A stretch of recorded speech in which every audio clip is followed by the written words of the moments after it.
Welcome to AETCM, the emergency medicine channel. Today let us discuss about ECG in non-cardiac conditions and toxicology.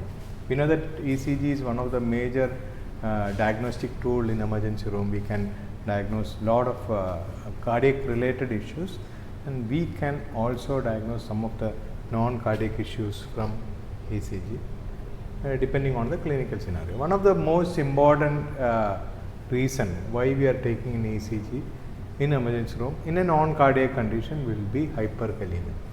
Whenever potassium levels are high, especially in renal failure, chronic renal failure, getting admitted with acute on chronic renal failure, you can see lot of ECG changes can happen.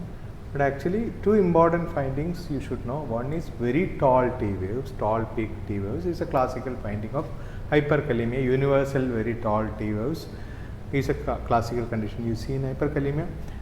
Then bradycardia. So any renal failure patient coming with bradycardia, one of the important cause for that bradycardia may be hyperkalemia. So you can see here, depending on the potassium level, you can see various findings. It can be peak P wave, very tall symmetrical P waves, and it is uniform. That means all leads you can see, like whereas in hyperacute MI you can see the T waves in V1, V2, V3, V4 or 2-3 AVF, and we can also see short QT interval. R wave widens slowly, the R wave widens, PR segment also widens, P wave eventually disappear. So P wave may not be seen in some patients, PR segment if it is there, that will be widened, R wave also widened, and then it will become flat. Prolonged QRS complexes, that means very wide bizarre QRS complexes. High degree AV blocks are common, especially when the patient is already on beta blocker or digoxin with hyperkalemia. In renal failure you can see this type of complexes. Sinus bradycardia, all these things can be there.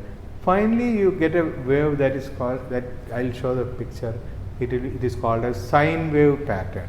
Then slowly systole or ventricular fibrillation or complex ventricular rhythm or PE, all these things, pulseless electrical activity, all these things you can observe in some patients. Now this is a classical ECG finding you get in hyperkalemia, very tall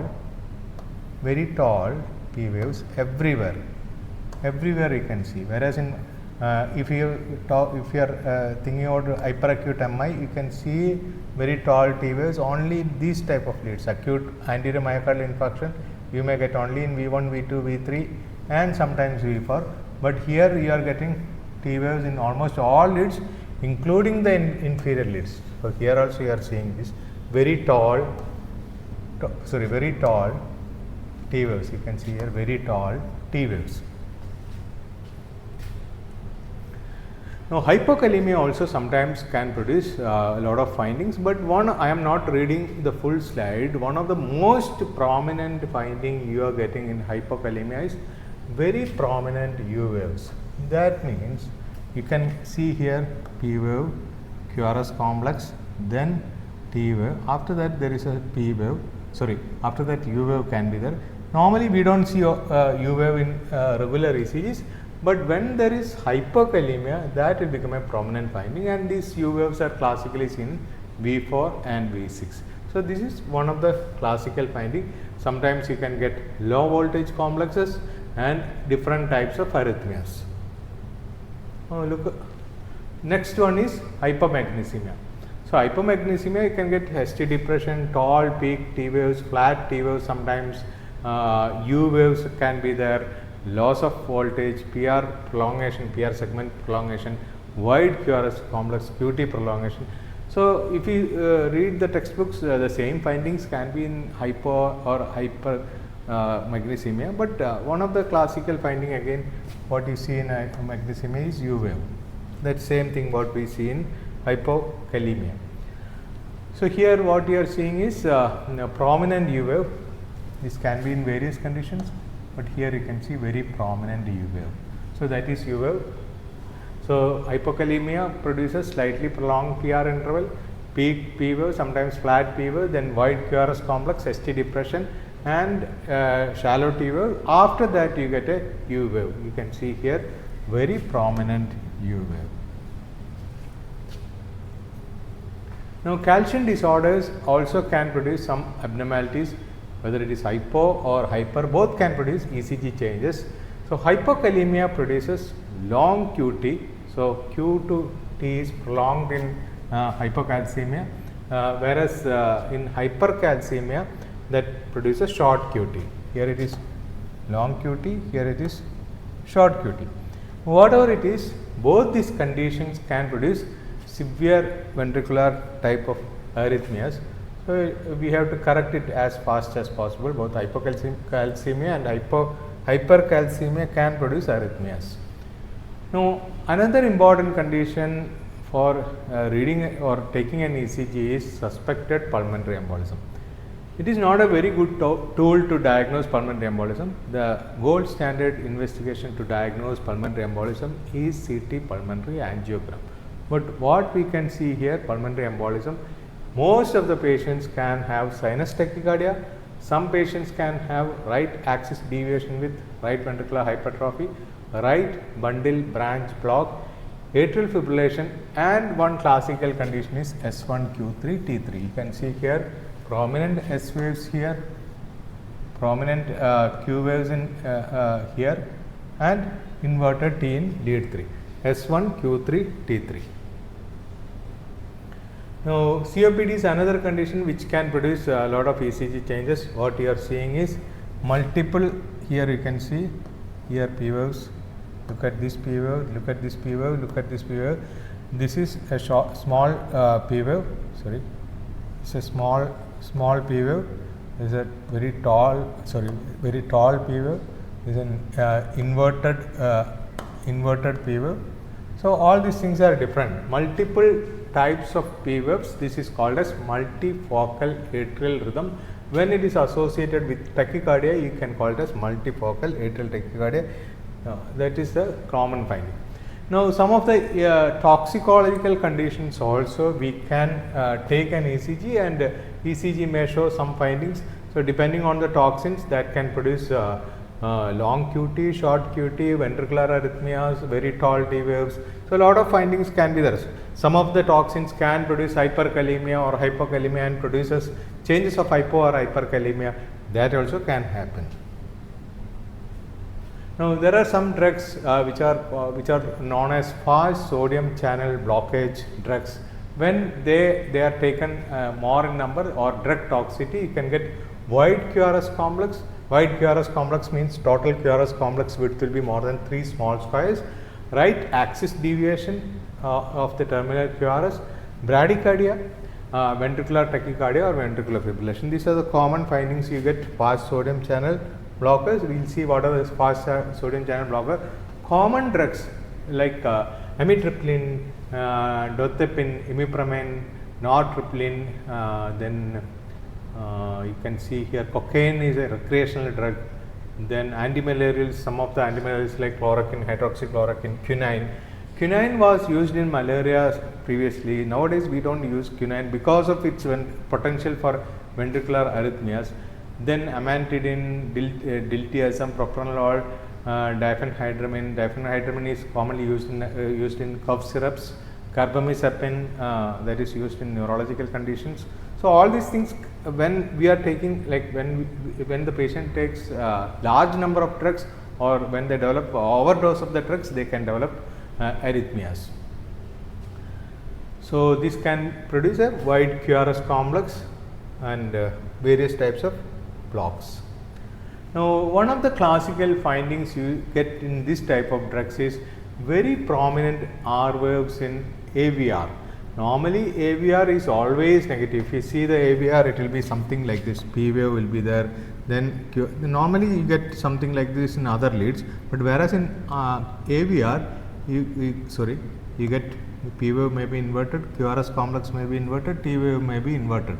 All the complexes in the AVR will be inverted, but what we are seeing here is a very prominent R wave or positive wave. This is called as R dash wave.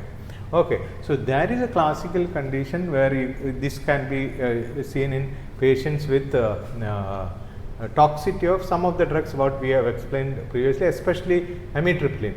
AVR shows prominent R waves in a patient who is on amitriptyline. You have to suspect about the drug toxicity. So you can see here this patient is having amitriptyline overdose, and you can see very prominent R wave, or you can call it as R dash wave. This is a Q wave, then next wave is R dash. So R dash is very prominent here. So that is one of the classical findings, and you can see here ventricular complex are very wide. So wide QRS complex, R dash pattern in AVR classically suggestive of amitriptyline overdose.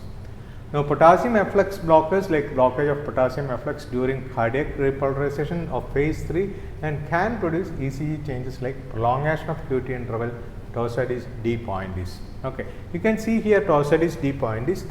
So prolongation of QT intervals suddenly produces a wide complex. You can see here wide complex tachycardia, but the axis will be shifting to up and down. Okay, so shifting of the axis of the QRS complex, but each one or two complex may be positive, afterwards it will become negative. So this is called as Torsades D pointis. Now potassium efflux blockers, common drugs are, we can see here chlorpromazine is a commonly used drug, haloperidol is a commonly used drug, quetiapine is a commonly used drug, olanzapine is a commonly used drug, procainamide is a commonly used drug, then sotalol or amidron is a very commonly used drugs. Amitriptyline is again, it's a tricyclic antidepressant, that is a commonly used drug. Citalopram is a very useful drug in depression, that also can produce. Diphenhydramine again used in cough syrups. Loratadine is an antihistamine. Terfenadine, chloroquine, quinine, all these things are used in malaria. And one of the antibiotic, that is erythromycin, that also can produce all these problems. Now potassium efflux blockers, you can see here potassium efflux blockers can produce QT prolongation. Here you can see QT is markedly prolonged. This is a QT interval from the Q wave to the T wave, and so that is QT. So calculated QT you can read from your ECG. QTC here it is prolonged. It is 586. It is calculated QTC is 555. Now drug induced Torsades T point is normally it follows QT prolongation. You can see here after QT prolongation. So this is the QT. QT is prolonged. Then after that wide QRS complex, and you can see some of the complex are going up, then some of the complex are going down, twisting around the axis. This is called as Torsades D pointis. Magnesium sulfate is one of the useful drugs, can be used in this condition. Tricyclic antidepressant, we have seen that amitriptyline, all these things. Again same problem what I have discussed in the past slides. AVR shows very prominent R wave. That is a classical terminal R wave is more than 3 millimeter in AVR is the classical finding of that. So that can be seen in this type of drug toxicity. It's very common in clinical practice, amitriptyline overdose. Now you can see here amitriptyline overdose. What is a classical finding? We have explained in the previous slides. Very prominent R waves. This R wave is called as R dash. Okay, remember R dash. The R dash means first R wave is called as R, small r, then second R is R dash. Now cardiac glycosides like digoxin we use in patients who is having reduced cardiac output, and digoxin, Foxglove, cerebra, odolum toxicity, all these things have similar problem, that is because of the toxicity of sodium potassium ATPase pump blockage. So that is the reason when the patient either takes these drugs as a bunch or large amount of drug is consumed, or some patients with renal failure there can be overdose of digoxin. So that is also seen in some patients. Now digoxin, what are the problems? You can see here what you are seeing in the first ECG is it's a in that ECG that this is a normal ECG. You can see here normal ECG, but there is a first degree heart block. You can see the ST depression, you can see the T wave. But what you are seeing is so this is called as reverse tick sign. Reverse tick sign. So reverse tick sign is a classical finding seen in digoxin. Like say it's a sign of digoxin. It's sign of digoxin is like we can make out whether the patient is taking digoxin or not, but it is not a sign of digoxin toxicity. It's a sign of digoxin. That's all. So downsloping ST depression is a characteristic sign of digoxin. It is called as Salvador Dali sagging appearance or reverse tick mark, tick sign. Reverse tick sign is we put the tick like this, right, or this is the reverse tick sign. Okay. Now you can get flat and inverted biphasic T wave, short QT interval, RR interval, prolongation more than 240 milliseconds, prominent U waves, peaking of the terminal portion of the T wave, J point depression usually in leads with tall R waves. Now digoxin toxicity, what you should understand is digoxin is an anti-arrhythmic drug. At the same time, it is one of the classical pro-arrhythmic drugs. That means it can block some of the arrhythmias and it can also produce lot of arrhythmias when the drug is when the patient is developing drug overdose. Okay, that's why we give digoxin 5 days in a week, because 2 days gap we give. Some patients unfortunately they take continuously, or a patient who is having renal failure, the digoxin toxicity can be aggravated simply because of renal failure. So you have to adjust the digoxin dose according to his creatinine clearance. So digoxin can produce almost all types of arrhythmias, especially when there is electrolyte imbalance like hypomagnesemia and hypophosphatemia. They can produce lot of arrhythmias, but it can produce almost all types of arrhythmias. But heart blocks are very classical. Digoxin can reduce the heart rate. When the overdose occurs, heart blocks are very, very common. Now cardiac toxicity by Nerium oleander, the similar finding you can see and almost similar clinical features you can see. It's a positive inotropic and negative chronotropic. That means pumping can increase and heart rate can decrease. So same type of problem because of digoxin can occur here also. Patient can have bradycardia and heart blocks. Datura poison, just opposite of this. You can see plants containing belladonna alkaloids exhibiting anticholinergic toxicity like datura, atropine, belladonna and hyoscyamus niger cause sinus tachycardia and prolonged QT interval. What we should understand is it is something like atropine, and it contains atropine alkaloids like atropine, hyoscyamine and scopolamine. When we give atropine, we should know what happens. The heart rate increases. So here also when there is a datura poisoning, heart rate increases, but patient can have altered behavior. When we treat the patient with atropine, after some days, especially in OP poisoning, you can see that patient is developing altered behavior. Like that here also you can get same finding.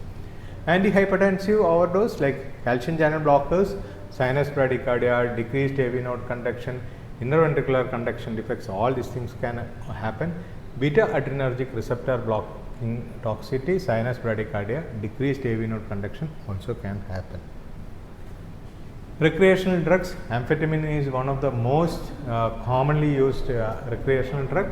Like amphetamine is a sympathomimetic agent. It can produce hyperthermia, hypertension, tachyarrhythmias, ischemia, acute coronary syndrome. That is a very classical finding. Young patient coming with acute coronary syndrome, think about amphetamine overdose or toxicity.